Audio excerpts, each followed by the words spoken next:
Red is lovable, red is bright, red is the fight. This is Madam Chair. Samahan niyo po ako. Let's go!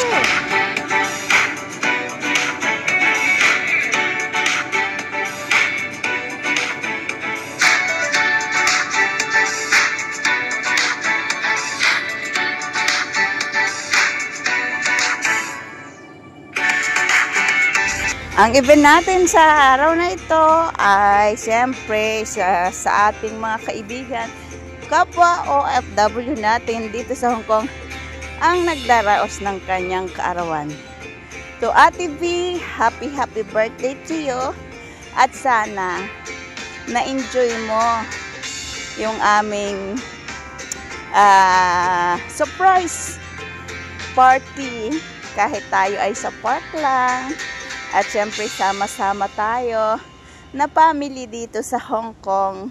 Syempre ang 7-6 ang ating pinakamother. Mai, thank you very much for taking care of us. And also kay Sisi Lerma, kay Madam Abby, kay Madam Rosie, kay Madam Angela, sino pa ba? Si Madam Lisa Balas, at syempre ang iba pa po nating kasamahan dito sa Hong Kong na talagang ulanit arawin ay magkakasama pa rin. At syempre ang cake ay galing po sa kanyang kapatid sa totoong buhay. Yan, kay Madam Lerma. At syempre ang mga food sa amin ni Mike galing. Ang kay Mike is syempre Western na pagkain, at tayo naman ay syempre Filipino dish. Ang niluto lang po natin is yung mga madadili lang. Tortang green cabbage at saka bagoong alamang na talong. At syempre, ang walang kamatayang itlog na maalat with kamatis. At yan, nakakuha po tayo ng mga customer. Kaya yung susunod nating aanihin sa ating itlog na maalat ay meron na pong buyers. So, thank you very much. At syempre, yan, kinantahan na po namin si Madam, si Ate B ng happy birthday. At pinag-wish natin. Siyempre, at nag-blow siya ng kanyang cake. At siyempre, suot niya ang kanyang red na damit. Dahil favorite niya ang red. At yan na nga po, after na siya ay nakantahan at nag-wish at ipinanalangin, siyempre, para magkaroon pa siya ng good health, more blessing, at syempre makasama na namin sa loob ng Iglesia ni Cristo dahil po siya ay candidate for baptism na in God grace. Sa August ay maging tunay na kapatid na po siya sa loob ng Iglesia ni Cristo. At syempre ang aming wish din ay hindi lang siya kundi ang kanyang mga mahal sa buhay ay makasama din natin sa loob ng Iglesia ni Cristo. Yun. At alam kong sa munting bagay na ito ay malaking saya ang naidulot sa kanya. Kumbaga tatanim na ito sa kanyang puso at isipan. At siyempre nandyan din si Ka Jeffrey at ang iba pa po nating kapatid na kasama natin.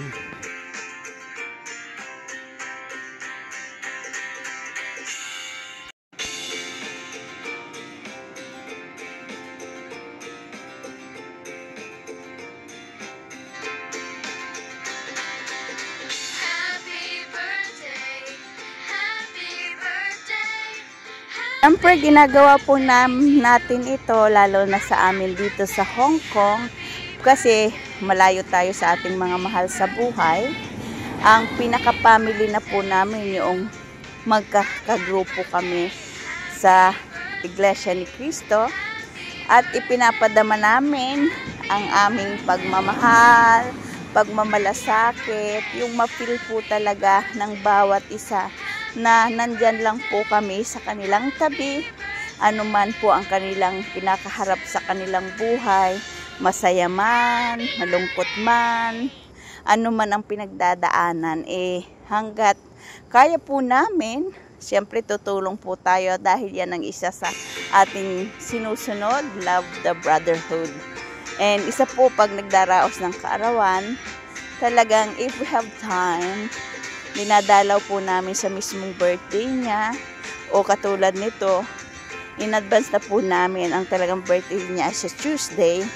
Kaya nag-invite kami na hindi namin kagrupo pero ka-areas at nagsalo-salo po ng tanghalian. Bagamat ko konti ang dahil may mga gampanin.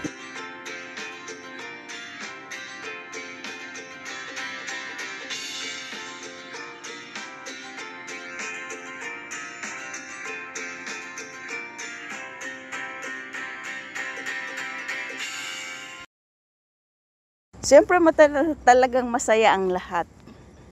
Yung parang isang pamilya kayo na talagang sinicelebrate nyo yung mahalagang okasyon sa buhay ng ating isa sa pamilya. So yan, nagkagulo na. Ganon. At siyempre, pag Pilipino ka, the best pa rin siyempre ang lutong Pilipino.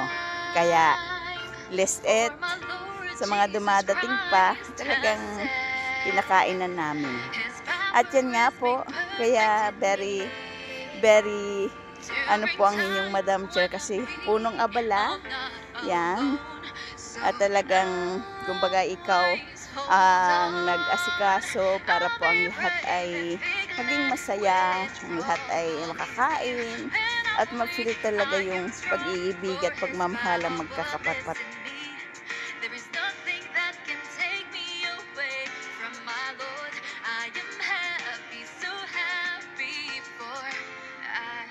Yung kahit baga ang init, mainit, maulan-ulan, ay talagang hindi po inalintana ng inyong mga lingkod na ito ay i-celebrate. Yan si Karosi. Yan si Kaber. Ang aming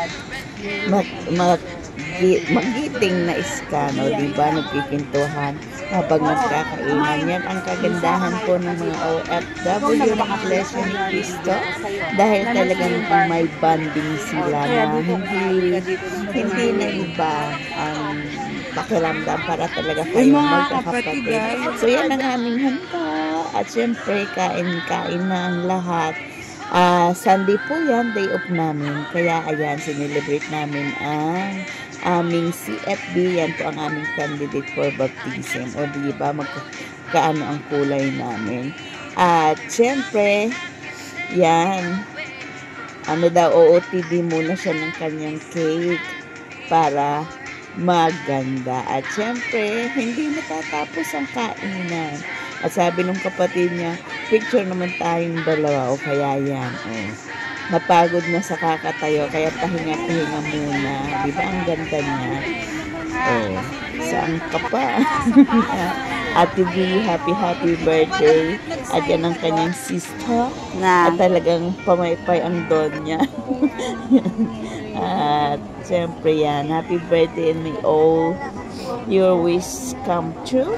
At nandito lang kami na ka 7-6 mo na nagmamahal sa iyo syempre. At yan, pinto-kinto muna kayong magkakapatid habang nagpapahinga. Sumakit na daw ang paa namin sa katatayo kanina, kaya upo-upo muna sila bago sumamba. Yan. At ayan, at nagpapaganda na si Ate B. Yan. At syempre, hanggang sa muli, sa mga susunod na sa mo ng picture ng kanyang cake. At talagang busy pa rin. Hindi pa rin natatapos ang kainan nila. Talagang halasubo. Yan. Sarap na sarap sila sa food, diba? Ayan si Madam Abby. Yan, si Ka Angela. Hala, kain lang kayo dyan. At ang aming madam na si Kamay. Ate P, subo. Dandahan. At yan nga po, at ang inyong abang lingkod ay wala nang ganda sa pawis. Kaya yan, at habang kumakain sila, siyempre nagkikintuhan at pinag-uusapan ng mga susunod. Dahil mamaya po, mga 3 o'clock ay meron po kaming gawain, pamamahayan. So, dinala na rin po namin dyan ang aming mga magiging guest, ang aming mga CFM, CFB. If you don't know what CM is candidate for membership, and CFB is candidate for baptism. Pag nabautismahan na po sila, katulad ni Ate B, magiging ganap na Iglesia ni Cristo na po siya. Kaya yan. So, ating munang kantahan si Ate B ng happy birthday. Let's go!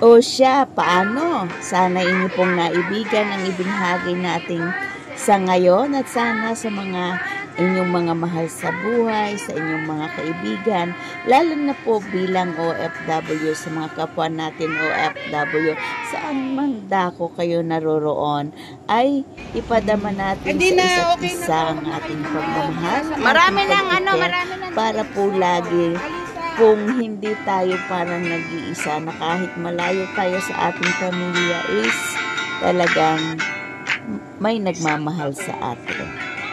This is Madam Chair at ninyo pong naibigan ng ating pong ibinahagi ngayon.